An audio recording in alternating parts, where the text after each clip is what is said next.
She announced, I'm pregnant, but I need a DNA test to know if it's yours or Kyle's. I calmly said, no problem. Then we scheduled a DNA test. What the doctor told us at the appointment changed everything. I, a 31-year-old man, was making breakfast when my girlfriend Ree, 28, dropped a bombshell. I'm pregnant, she said, holding up a pregnancy test. I dropped the spatula. We'd been together for 2 years and living together for 6 months. The pregnancy wasn't planned, but I wasn't upset until she added, but I need to be honest with you. I don't know if it's yours or Kyle's. Kyle, her work friend who texted her good morning every day. Kyle, whom she'd insisted was just a colleague when I questioned her about him 3 months earlier. I turned off the stove and sat down. Okay, tell me everything. She immediately started crying. It only happened once, maybe twice. We were working late on the Henderson project and things just happened. When? About 6 weeks ago. Right around the same time she'd been pushing to reconnect and initiating intimacy more often while we were supposedly trying to work through our relationship issues. So you were sleeping with both of us. It sounds bad when you say it like that. How else should I say it? She became defensive. Look, I'm trying to be honest here. I could have just never told you. You're right, I said calmly. Thank you for telling me. Let's schedule a DNA test. She looked stunned. You're not mad? Oh, I'm furious. But getting emotional won't change anything. When can we do the test? Well, we have to wait until I'm at least 9 weeks for the blood test or after the baby's born. Blood test it is. Make the appointment.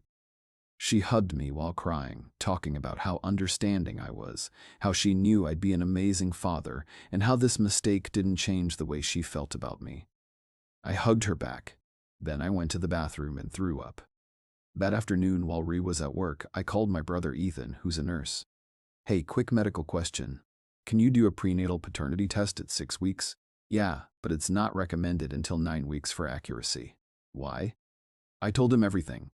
Dude, leave, now. I want to know first. Why? If it's not yours, you leave. If it is yours, you still leave because she cheated. It's not that simple. It's exactly that simple. But I already had a plan. Reed clearly thought I was a pushover, the safe guy who would raise another man's child without question. She was about to find out otherwise. First, I documented everything. Screenshots of her texts with Kyle. She'd left her iPad logged in at home. There was nothing explicitly sexual, but there were plenty of messages like, thinking about you and last night was amazing from the exact time frame she'd described. Second, I called Kyle. Hey man, it's Ree's boyfriend. We need to talk. He hung up immediately. 5 minutes later, he called back. Look, I didn't know she had a boyfriend. Really? Because she lives with me. She told me you were roommates. Did she also tell you she's pregnant? Silence. It might be yours, I added. What? No. No way. We used protection every time. More silence. I can't have a kid right now. I'm getting married in 4 months. You're engaged?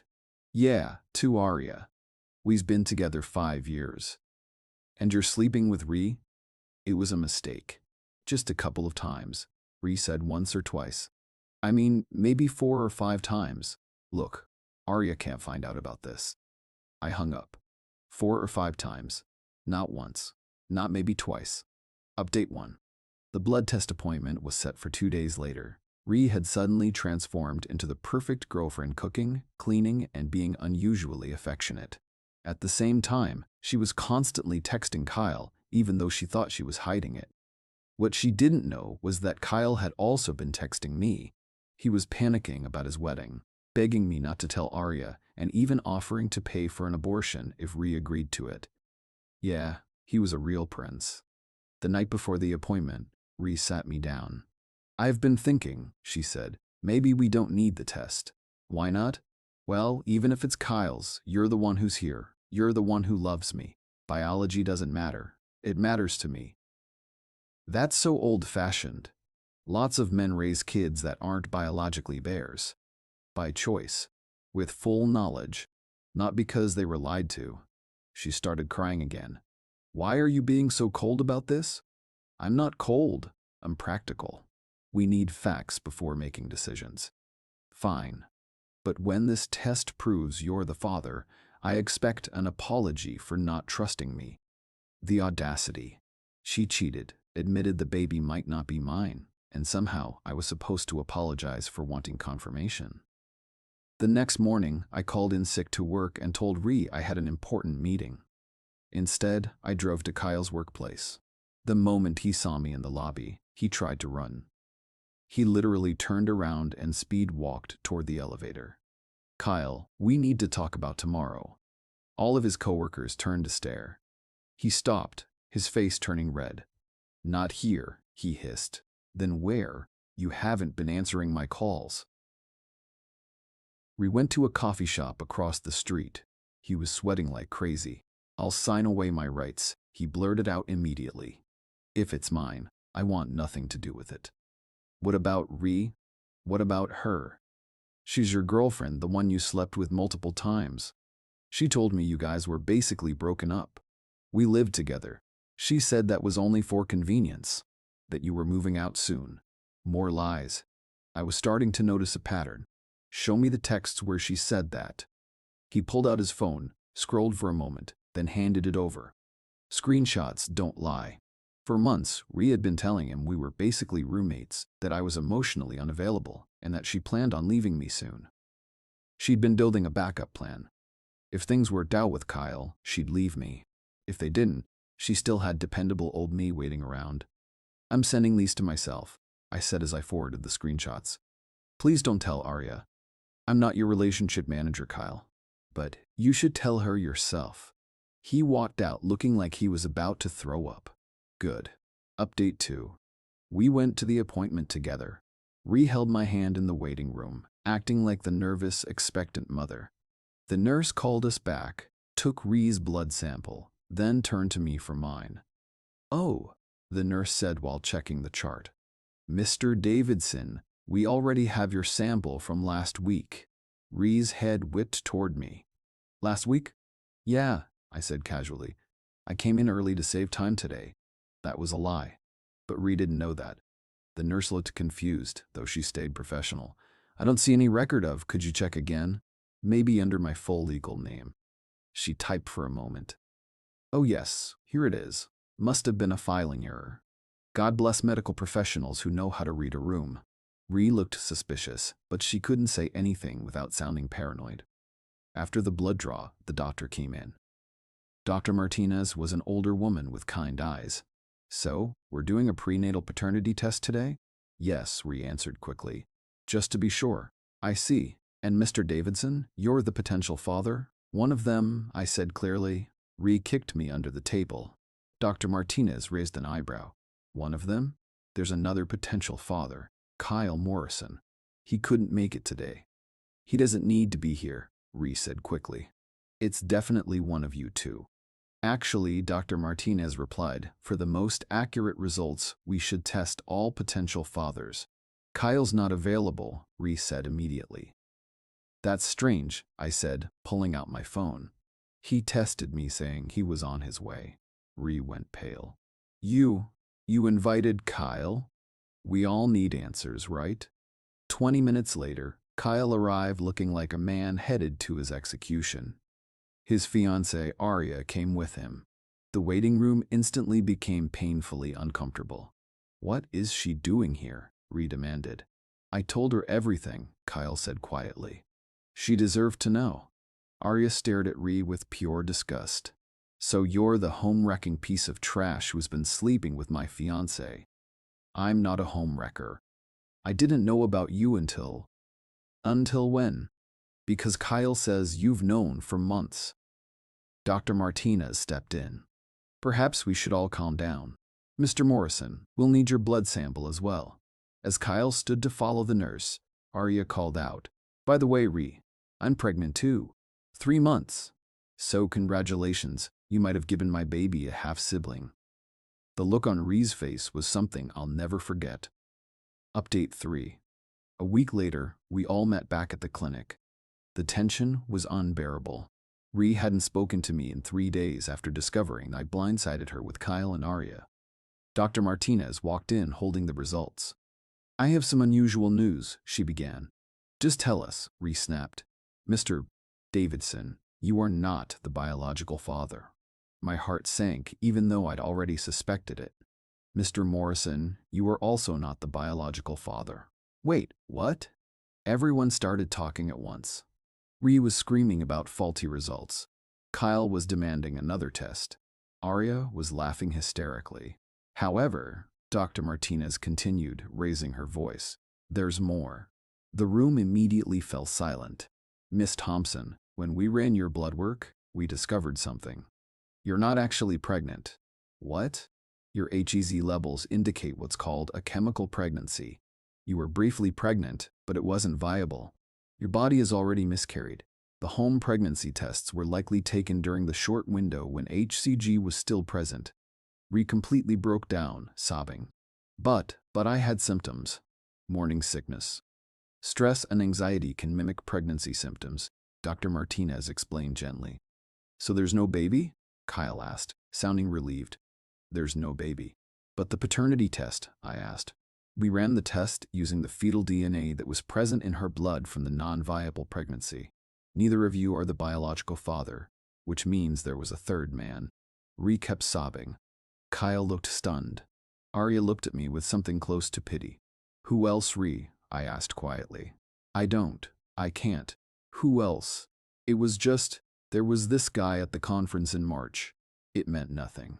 March.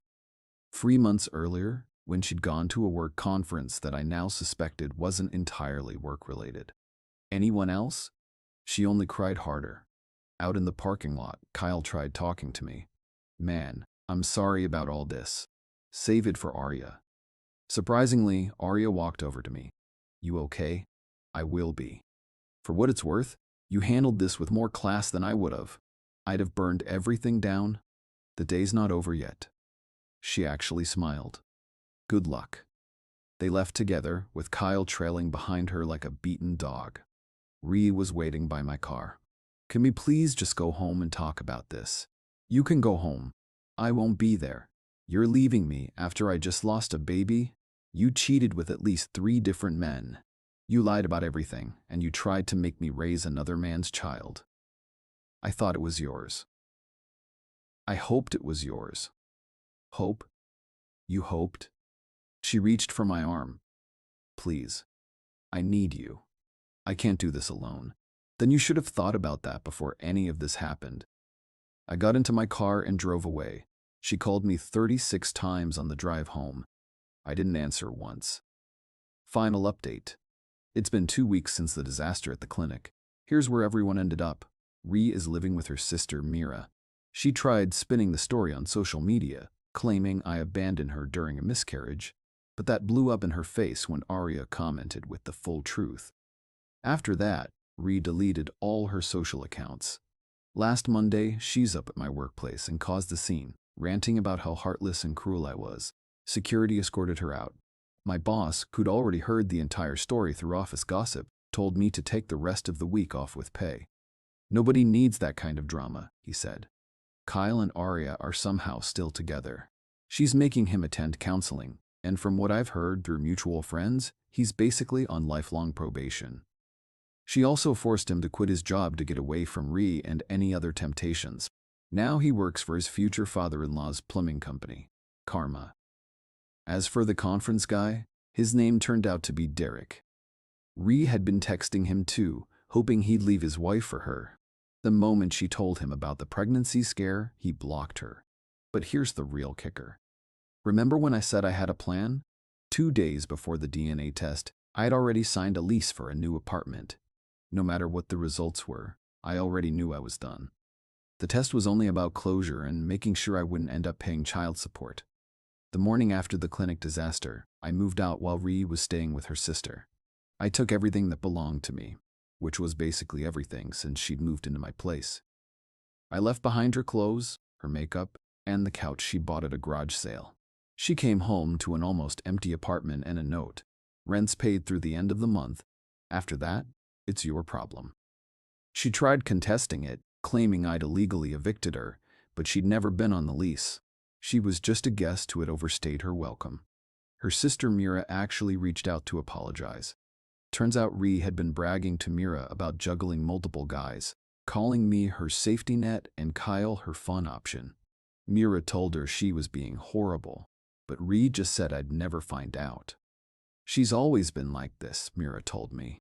Even in high school, she'd date the nice guy while hooking up with the bad boys, then play the victim when everything blew up. I'm sorry you got dragged into her tornado. The last thing I heard was that Ree was already back on dating apps looking for her next safety net. Her bio apparently says she's searching for a real man who can handle a strong, independent woman. The delusion with that one is unreal. As for me, I'm in therapy now, trying to work through the trust issues this entire disaster created. My therapist told me I handled things better than most people would have. You stayed calm, got the facts, and protected yourself legally and financially. That's impressive. It doesn't feel impressive. It feels like survival. But I did learn something valuable. When someone shows you who they are, believe them. And when they tell you they're pregnant with a baby that might not be yours, run a DNA test on everything. One of my buddies asked if I regretted not giving her another chance. Another chance to what? I asked. Cheat with 4 guys instead of 3? Lie about 5 things instead of 10? Nah, I'm good. You don't think people can change? Sure, they can. But Ree doesn't think she did anything wrong. She thinks she's the victim. It's hard to change when you can't even recognize the problem. He bought the next round after that. Oh, and here's the best part. Last week, I got a text from an unknown number. Hey, this is Derek's wife. I heard you were Ree's boyfriend. Can we talk? Turns out Ree had continued sending Derek pictures and messages even after the conference. His wife found everything. She wanted to compare notes.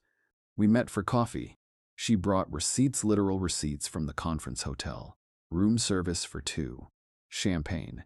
The whole deal. My husband said it was just one drunk night, she told me. But you don't order room service for a one-night stand. No, I agreed, you don't. She's divorcing Derek and taking him for everything. Good for her. It's been a month since everything completely imploded. I'm settled into my new apartment now. It's smaller, but it's peaceful. No drama, no lies, no mysterious texts at 2 a.m., just quiet. Ree sent me one final message yesterday. I hope you know you threw away something special. I replied, I know exactly what I threw away. Then I blocked her.